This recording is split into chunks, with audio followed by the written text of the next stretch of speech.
Right,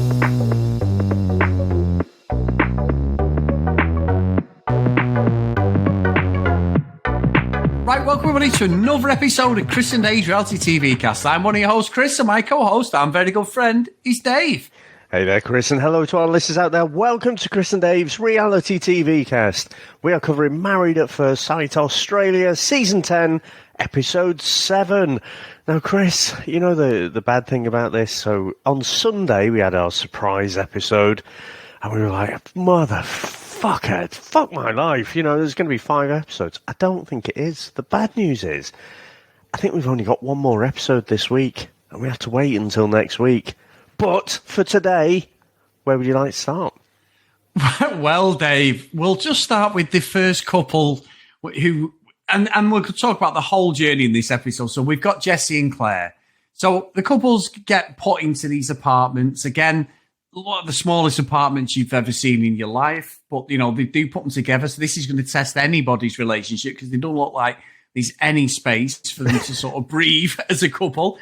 Jesse cannot stand any of the air that Claire breathes. You know, he walks into the flat. He walks into the flat and he's like, oh, she's going to fucking love this. Oh, yeah. As if Claire has pre-decorated the flat to piss him off. Yeah. And he's just laying into, oh, she's going to fucking love this. Oh, look at that ornament over there. She's going to, oh, fuck off. Oh, I hate it. I'm like, what is your problem? He hates this girl. He's just laying into her for no reason. It's not like she's said anything. He's just like any nice thing. He's like, oh, she'll fucking love that. And I hate it. So I thought that was brilliant, Dave. Fucking ridiculous. He's such a knob. I fucking love it, though. And again, I don't know why anyone thinks those fucking hats look good. You know, the ones that make your head look really tall, like you're a fucking cone head or something. And like you say, he's walking around, he's doing the impressions on her. He's like, oh, this will be really good and she'll love it. And I just couldn't help but laugh. The only disappointment was that she came in and she did have that energy, but she didn't say exactly what he said she was going to say, because I was like, oh, please say it, and then just pan across to Jesse's face. But no, I mean, God, you got to feel sorry for her, because he's such a quirky, fucking miserable bastard, isn't he? And like, she's, I don't think we talked about this when they got married, but obviously, you know, she is a kindergarten teacher, and I do believe, you know, people do gravitate to the kind of jobs that they want to do. So, you know, she is kind of upbeat, she's friendly, she's out there, she's working with kids all fucking day, you know, so you've got to be like that to survive life, I think. And to put her with him is just bonkers. And the thing is, I mean, when they had the talk, right, and because it does get a bit serious, doesn't it? It's talking a little bit about, I couldn't quite work out what was going on when he was talking about his toxic relationships, you know. But I thought, what a powerful statement, you know. I've never been in a healthy relationship. Chris, I couldn't take my eyes off her fucking Timmy Mallet glasses. I was trying to listen to what Jesse was saying, and I was like, fucking hell, those big neon pink glasses. I'm sure I've seen Timmy Mallet wearing them. So, yeah, but I guess he goes through the story, and I had to rewind it because I thought, did I miss, like, did he say hit? Because I just sort of had a bit of a brain fart for a second there. Watching all this fucking reality TV every week, Chris. And every day. No, it was like, he never met any of his ex's friends. And it sounds like she hid him away. And I thought, actually, Chris, I don't have a frame of reference for this. I don't really know what's going on there. I mean, could it be that she hid him and she didn't actually want to be seen in public with him? I don't know. Not to make light of it like a dick, but I couldn't. I've never really heard of that kind of situation before, so I've got nothing to pull on, really. But, you know, he's obviously bit crushed by it. He said it was like 7 years ago, and he's still picking up the pieces now. I think the problem is, Chris, I've seen so many fucking sob stories on these reality TV shows. You're always looking for, okay, yeah, those are your words, and that's how you describe it. But what really happened? And you can usually have a decent idea, and it's not all the way that they've described it. But yeah, I've just got nothing for this one. What do you reckon's going on there? You know what, Dave? It actually makes sense why he's got this long list of icks. As I said, basically every human trait is an ick to him, and that's obviously why he was so hurt. He's gone the other way because his behaviour. He's not. I can sympathise with what he said. I really can, and it was a breakthrough for them as a relationship, which I just didn't think at the start of the episode we were going to see that. I was just like, he's just disgusting the way he speaks to her, the way his tone is with her for no reason. She's done nothing wrong, and it's just like it's pure hate. But then when they got to this sort of moment in the episode, I was sort of thinking, right, they've got a starting block now. This is why he is what he is. I don't think it's the end of his behaviour, Dave, because he's a quirkiness to him. And I'd alluded to, maybe he's on the spectrum, but bad behaviour is bad behaviour, and he's been bad and terrible towards her for no reason. I don't think she's done anything wrong, and she's been sympathetic. She's listened to him. She's took on board some of the stuff he said, even when he's been fucking horrible. So I hope this is a turning point for them. I just don't think he's got it in him, Dave. And it might be an excuse he uses throughout the fucking whole show. But what I kept thinking is, if you fucking don't like her so much and the air she's breathing is the same as yours and you cannot stand her, why go in a fucking apartment? Because I tell you why, you want the fame of the show. Yeah. You know what I mean? So that's where I'm still thinking. I've actually written down, is he a plant? Is he a fucking paid actor? I'm not saying that the experts know, but is he some sort of fucking, production plant just to be an absolute cock? Because, I mean, he's not the only one. He's not the only bloke, Dave, and we'll get on to the other one that really pissed me off. But I think Jesse's it's just somewhat off about his whole delivery at the moment. I think it's just a wondery of casting. I think that's the way I look at it. Since you've dragged me into this murky world of reality TV, I always hear about these so-called plants. I've never seen any evidence. I've never seen someone come in and say, "Oh yeah, I was a plant. I came in and producers told me to mix it up and whatever." They just find these people. Excuse me. So yeah, I just think it's all part of the casting. So if that. If putting someone tremendously quirky in is a plant, then I guess they are. But I don't think it's not like he goes off camera and is just like, so how was my performance there? Yeah. He's not like from the Royal Shakespeare Company or something. So yeah, I just think he's just a little bit broken. But yeah, I tell you, what I was hoping for in this episode, Chris, was they'd have a commitment ceremony. Now, I'm not sure if I'm just forgetting it, but in my head, Married at First Sight, the formula is they'll have a dinner party, it will get a bit messy, and while the dinner party's going on, you've got the experts commentating on it and being surprised by stuff that we've seen, and it's like, what the fuck? And then in the next day, there's a commitment ceremony. And that's where the experts can give them some feedback and give them some things to work on. Now, I don't know if after the first dinner party, they just never have that and I've just made it up in my mind. But I was really expecting a commitment ceremony tonight. And so, yeah, I think Jesse, more than anyone, really needs that feedback. He really needs to be given some home truths and some things to work on. Because at the minute, he's either all one way or all the other way. He's either being a massive dick, or he's being vulnerable. And I think he can at least progress. I'd said in the last episode, I think, I don't see any future for this couple, but I think you could see a better person by the end of the series, potentially. Maybe I'm maybe I'm just happy. Fucking experts off my screen. I don't need their fucking ill-formed commentary, wasting time when I could be watching more dinner party drama. The only reason to have that there is so they can pick it up in the commitment ceremony on the couch later. So, yeah, I was just thrown a little bit by that. You know what, though, Dave? And it's interesting because I thought that at this point, Jessie was going to be the star of the episode and the one that really fucking annoyed me. And I've got to say, Dave, you know what it's like in the UK. The fucking energy prices are ridiculous. But obviously, in Australia, they're rather cheap, Dave. Because the amount of fucking gaslighting that Harrison is doing would send us through the fucking grid in the UK. Because that fucker is a disgrace, an absolute disgrace. I do agree that Bronte is in there for the show, just like Jessie. If he was that bothered, like if she was that bothered about the situation with Harrison, she'd fuck off out that flat and go, I'm out of this place. This guy is obnoxious.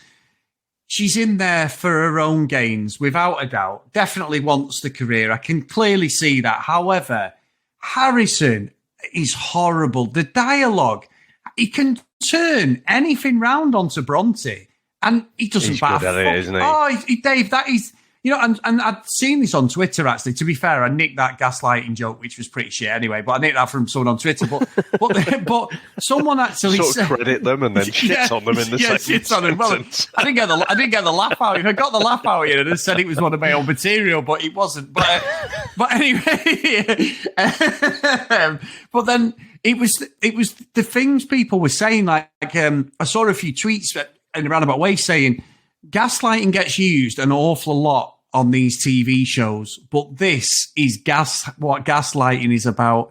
How he turned it round onto her, I do not know. It was unbelievable. And she even got to the point where she started backing down and questioning when he said, "You've abandoned me." And I'm like, am I watching the same show here? You're an absolute... Dave, he's despicable for my eyes. And this isn't me trying to gain brownie points off anybody. It's just absolute prick. A just horrible person. And it's no wonder he's single. What a narcissistical prick he is. Yeah. I mean, I said, remember the first day when the first episode came out and he's giving the whole sob story about how, you know, his partner cheated on him. And I text you, I'm like, 100% he was cheating as well. Yeah. And obviously the stuff that's unfolded, I believe that even more than I did then. He is quite masterful at gaslighting. It is like watching a magic show in some respects. You're like, fucking hell, how did he do that? How did he manage to change that around? Like, especially when he was banged to rights, you know, with the whole fucking girlfriend on the outside and whatever. And then somehow it was all turned around. And then even at the dinner party when other people are chipping in, and he's like, well, you know, are you as committed to this relationship as I am? It's like, what? Yeah. The other thing I was perplexed by, the way the cameraman was, or camera woman, or, you know, camera person, the way it was moving, the camera was moving towards the cake. I was like, are they trying to make me think the cake is a tit? Yeah, I thought that. I was like, because I didn't think at first, but the way they just lingered on the cake and it was like, are you trying to make me think it's a tit? Is this relevant? Is this like something that I should know about? Have I forgotten about something that's happened between them or whatever? But yeah, I just thought that was funny. But yeah, I don't know. I can't really add to that. I just think that he does kind of masterfully turn things around. It's not nice to watch. I do still think Bronte is, you know, as you know, I'm going to cut her a bit more slack than I probably did yesterday, because when that sort of stuff's being done to you, it's much easier for other people around you to see it. And what expert gaslighters do is they make you question yourself. You know, so you start to question the whole reality and you sort of think, well, oh, fuck, maybe it is me, you know? Yeah. And so I just, the thing that So I've cut her a bit of slack, but I'll still go back to from that wedding, and I think someone on our Facebook or maybe our Discord said, why did she lie at the dinner party about not seeing the pictures? Because she saw them. She saw the evidence, these messages and stuff from this girl that Harrison was with the day before the wedding. Yes. So why did she say that she hadn't seen anything? I don't know. I just question it a little bit. But, I mean, so to me, like Jesse and Claire, it's entertaining. Maybe Claire doesn't see it that way, but I am entertained by it. Whereas Harrison and Bronte, it feels darker, it feels more sinister, and I don't really find it funny. It's not entertaining. It's just distasteful. Everything about it. Yeah, it's weird, isn't it? Because what had happened, we get the game, didn't we? And I know we've not talked about a few of the other couples just yet, but the game about who's the prettiest and who's the best looking out of the boys and girls, and they have to rank, members of the opposite sex. So she'd put Duncan as the number one, didn't she? She went to put Harrison, and she's put he was 2, and you can see he got a bit narked at that. And she said, well, that's what I'd usually go to. Now, that certainly wasn't the worst of what we saw with this game, Dave. We'll talk about that in a minute. But it just seemed to trigger Harrison even more. He's such a narcissist. He's like, how dare I pick someone who is actually better looking than me, and offers a bit more from what we've seen, So I don't know. It's just, again, if he hates her so much, just leave. It's definitely Richie and, was it Lara, Dave, the lady we interviewed? It was Lara, wasn't it? Yes. Yeah, to the UK. It's definitely that. From what she said, and if we take her what she said is true, then Richie's just turned it on for the cameras, and Harrison's doing the same. Yeah. I tell you what, Dave, the fucking experts better go after this fucker straight away. They've got to. I mean, they were blown away by the way he turned it round on her anyway from the first dinner date. So that's got to be in the back pocket. Now they're not going to saying that. They're not going to see this, are they? With fucking, I'm forgetting true. Again. Yeah, they're not going to see this, so they're only going to see him basically trying to turn it on her at the dinner dates because maybe he's aware that the experts don't see any of this, Dave, and then he thinks, well, fuck it, I'll turn on the charm and just blame it all on her at the dinner date. That's going to be interesting, actually, how they perceive it. But initially, they have definitely got a mark against his name for what he did. Yeah, I think so. But, I mean, I wonder if they'll get it as monstrously wrong as Paul did. When he was fucking defending Matt. If Bronte starts getting emotional, and that's one of the things that, pisses people off, isn't it? Because, he's gaslighting her. And she's getting frustrated and then emotional. It's like, oh, you're getting all fucking emotional on me. It's like, I'm getting emotional just fucking watching you. So, yeah, but if that happens, if that unfolds on the sofa, again, this is part of what the fucking expert gaslighters do.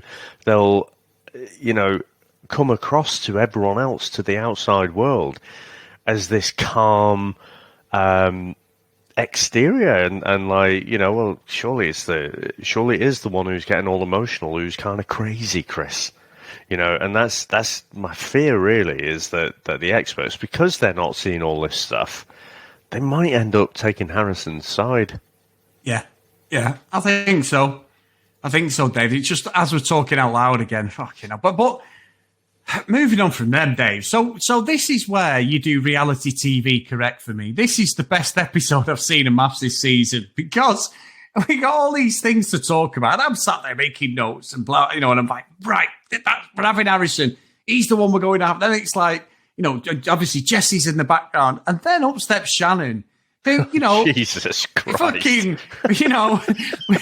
we've gone on about them dreamy eyes, Dave, and there's not been anything untoward about, Shannon and Caitlin's relationship. Up steps the fucking who's the prettiest person. Now, what you do, Dave, and it's Shannon's pick. So what you do is when you're doing these things, and Sam backed me up on this and said, you've got to do a white lie. And we know this from previous seasons. You don't tell the truth, whatever you think.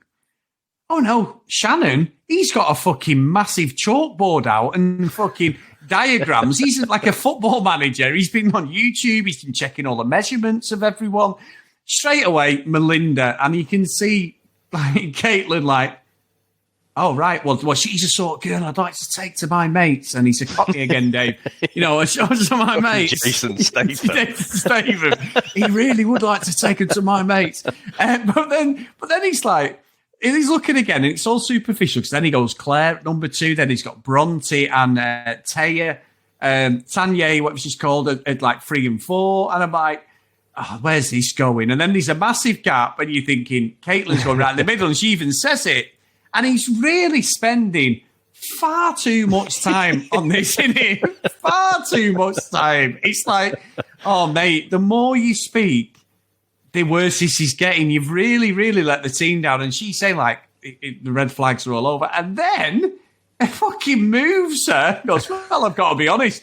She's not the most attractive, but to be fair, I've not seen any of the others without makeup on. And I'm like, holy shit. He goes, there's far more attractive girls than Caitlin. So I've just moved there. And I'm like, what planet? I think they're just naturally prettier than you. Yeah, exactly. That's what I mean. Like, what fucking world are you on? Do you think that is going to get you any fucking brownie points from your intended, Dave? What brilliant TV again. And they all fucking wrap it up in this, like, well, I just have to be honest. Really? You really have to be that fucking honest. But it was masterful. I mean, the way you've got a big open space right in the middle there, and then, see, you've got to give the editors, this fucking production team, Chris, I can't speak highly enough of them, because he puts it almost in the number 1 spot. Not quite, but in between 1 and 2. And the music gets light. It's like, da, da, da, da, da. Oh, this is nice. This is lovely. And you can see there's a bit of relief. And she's like, all right, I'll settle for that. You know, you can tell Melinda is a beautiful woman, so I can appreciate that. So to be right up there, almost the top spot, you know, you could have gone the rest of the mile. You fucking see you next Tuesday. But okay, I will settle for that. That is not too bad. And he's looking at it, he's pondering, he's eyeing up and weighing up his tactics. And he's thinking, no. Chris, honestly, when he starts to move her down the list, I was crying. Yeah, I was. It was so wrong. But I was fucking crying. I was like, not at her expense, at his, because he was so fucking oblivious to what he'd just done. And I'm just like, this is fucking marvellous TV. I felt so sorry for her, Dave. But again, sorry for her, but also like, just go on, just say some more fucking stuff to dig a hole, because there's no fucking spade in the world's going to get him out of this fucking hole, Dave. I mean, I just couldn't believe it. And like you say, it is horrible, isn't it? When you stand back, I mean, she was crushed by that, because even if he'd have put her right in that big space in the middle to start off with, Chris, they say it's the hope that kills you. So they should have been a little bit disappointed with that. But the fact that he'd put her right at the top and then relegated her right back down the list again, I was just crying. I was like, are you fucking serious, Shannon? But yeah, it gets worse than that, Chris. Yeah, it does. It does. So he's totally decimated Caitlin's self-esteem, you know, anything that she feels about us, any insecurities about her physical appearance. He then goes on to, she tells the story that he received a phone call. Now, Sam come up with a good point on this, Dave. You do forget with this that they do have contact with the outside world, because most of the time that is removed with mobile phones. Any sort of social media is not allowed. So it's interesting that there is still that dialogue from the outside, unless it's an emergency. Obviously, like Shannon's got a daughter and everything, so it's the same thing. And you want to make sure your kids are all right, and that I totally understand that. But he gets a phone call, and she's telling us that it's from his ex, and then he goes into this speech about how, you know, on and off for 7 years, it's toxic, blah blah blah. Then he goes, "The thing is, though, I still love her." And I'm just like, oh my God. Drop the fucking mic. My jaw was on the floor at that. I was like, are you fucking kidding me? I mean, Jesus Christ. I mean, when the tears were flowing and everything, I thought that was as bad as it was going to get. But declaring that he still loves her, I wasn't expecting that at all. And so, again, fucking great TV. I mean, I wasn't laughing at that point, because when it cut away to her and she was talking about it, God, it got you right in the feels, didn't it? Where she's Yeah. saying like, "Oh, can I cry now?" You know, and she's sort of making a joke, but then she sort of, lets it all out, and it's fucking hell, what an absolute twat. I mean, I don't know if those two been intimate with each other, and he's played this game, and I guess again, clever show editors, clever show, because you only told us all this shit about the fucking toxic back and forth, get together, split up, argue, fucking cycle for 7 years. You've only told us in this episode. And, someone like that, you'd just be thinking, fucking danger, Will Robinson, run for your life. Don't, because that sort of stuff going on for that long is not good news at all. And so I don't even know, are these going to make it to next week, Chris? I'd have to say they wouldn't. Yeah, I'm with you, Dave. I think he might leave the show the way this is going. But even from her position, I mean, she's trying to make a go of this. I mean, how can you stick on the show after hearing that? You can't, can you? You're right. The ethics of it all just wouldn't work. And just on a side note, Dave, as well, and it was only a very small segment in the episode, but very sort of, well, it's not similar, I suppose, but Duncan and Alyssa decides to tell the truth that she'd had an affair with a married man and was fully aware of it. So now they're fucking on the rocks from nowhere, aren't they? So we the predictions, I always say there's something coming on these couples. They look too good. There's always going to be something. But she decides to, I mean, I don't know whether that was a wise decision or not, Dave. I don't know why you would, I'm not saying she shouldn't, but I don't think this is the right time. It's just put her whole relationship up in the air now as well. Yeah, I mean, I guess I felt quite sorry for her, to be honest, in that. I mean, she had a pretty fucking horrible story about, having a world basically destroyed. She's had this Mormon upbringing, this very specific way of life, and then her dad comes out as gay, totally not allowed. So I'm imagining they were completely ostracized from that church, and their whole life probably changed from that day forth. And, she'd have had to have experienced life, outside that, having a completely different a group of friends and stuff. Just the things that you knew before just didn't really count. So she's got a different path in life. And so the fact that, she's done this thing with the married man and whatever, come on. I mean, I mean, if it was last week, maybe I'd be less forgiving of that.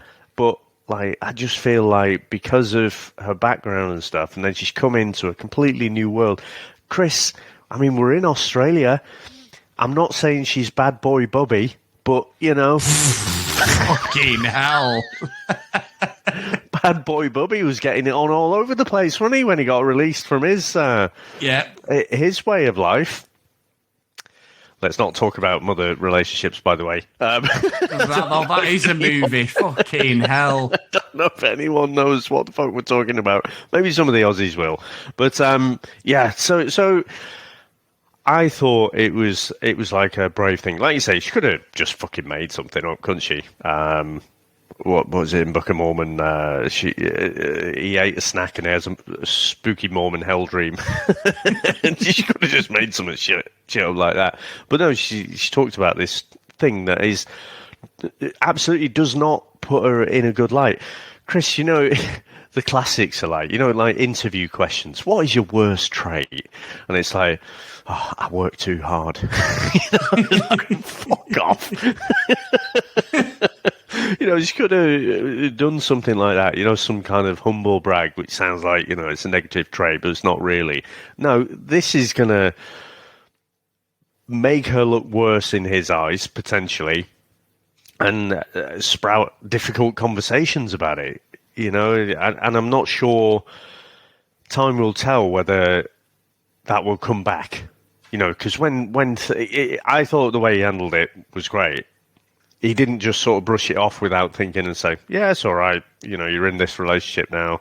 He did seem genuinely put out. He said, I've been cheated on in the past and, it crushed me at the time. He went away, thought about it, and then he came back and just said, "Look, it's fine. You know, that was then, and this is now," kind of thing. But then, when times are getting tough, potentially, is that something that he'll maybe throw back at her? You know. I think so. I think so, Dave. unless he's got it in his back pocket and he's done something and he's like, "Oh shit, I've just got to go with this now. I'm outraged." So that, I know it was the peripheral bit of the plot, but again, it seems to be like we had 4 or 5 moments in this, like, and the end bit was brilliant. And then, Dave, we get tomorrow night, don't we? So what was going on with Jessie there, Dave? Well, I mean, it was weird, wasn't it? Because again, I said like Claire, she's a kindergarten teacher, and she does come across as just very bubbly and very out there and whatever. And it seems to be Jesse's got his fucking tinfoil hat on, and he thinks she's having an affair with someone or something, you know, and he's touching someone's arm. It's the guy who's on Come Dine With Me, the fella who's across in Adam. the UK. Adam, yeah. So, I don't know. I mean, really? I just don't... I've got to think that's probably Jesse's paranoia. But no, honestly, Chris, it gets to the end of the episode and I'm like, fucking hell, I've got to wait till tomorrow now. And I very rarely... Obviously, we're watching this concurrently with Love Island. Honestly, I'm very rarely thinking that about Love Island. Whereas this one, I was like, oh, fucking hell, I really need it to be tomorrow now. And shit, this is the last episode of the week. So, yeah, mixed emotions there.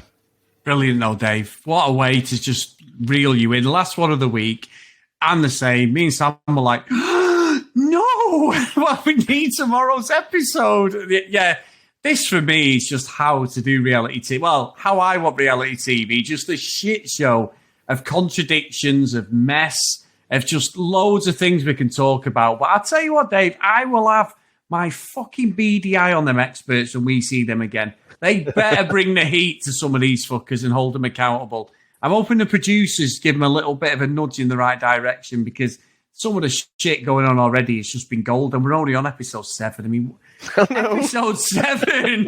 We've got about another 5 or 6 weeks of this yet, Dave. It's unbelievable. We're on to 20-something with Love Island, and we're like, is anything going to happen yet? Ron and Lara get back together for the 8th time. Yeah, God. Unbelievable. All right, anyway, Dave, thank you for indulging us on this, mate. I have been itching to speak to you. I just love it when we're on it with these sort of shows. It's ridiculous. And massive thank you to everyone, as always, guys. I know this is the second one of the day, but you know our enthusiasm for this sort of stuff just doesn't stop, unfortunately. So we're here. It's just when it's there, I cannot wait to speak to you when it's kicking off. It's brilliant, mate. So thank you for indulging us on this one, mate. So as always, if you want to email us, cdrealitycast@gmail.com. Follow us on social media at cdrealitycast. Please get over to Patreon, patreon.com/cdrealitycast if you want to support us a little bit more. And as always, get over to Facebook, Chris and Dave's Reality TV Cast, and come and join the conversation, guys. We really appreciate it. Now, Dave, the last roll call of honour for today is Ken, Lucky Lulu Green, Lauren, Tracy, Hennessy, Susan, Priscilla, Dee Dee, Kate, Libby, Joanna, Noreen, Brianna, Helen, Keith, Michelle, Gillian, Zoe, Kristen, Maggie, Kate, Megan, Cassie, Fiona, and Emma. So thank you so much, guys, and we really appreciate everything.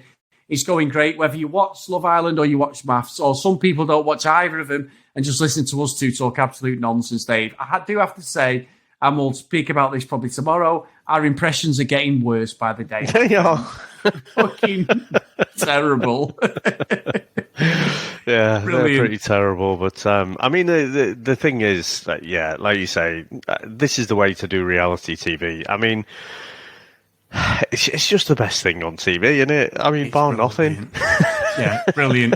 Absolutely love it. It just, nothing comes near it. And it's not, I know we keep, unfortunately, Love Island's on at the same time, but if Love Island had half the sucking drama that this brings, Dave, we wouldn't be sat here like saying we need something. So we need this sort of shit to come on, and some real snidey stuff to happen, just so we've got some real things to get our teeth into, unfortunately. Even though morally it's wrong, for the show, it's what we need. It's not good for the soul at all, but no, it's been great. Thank you very much, sir, and thanks to everyone out there for listening. Thanks to all our supporters, and we'll speak to you next time. Bye.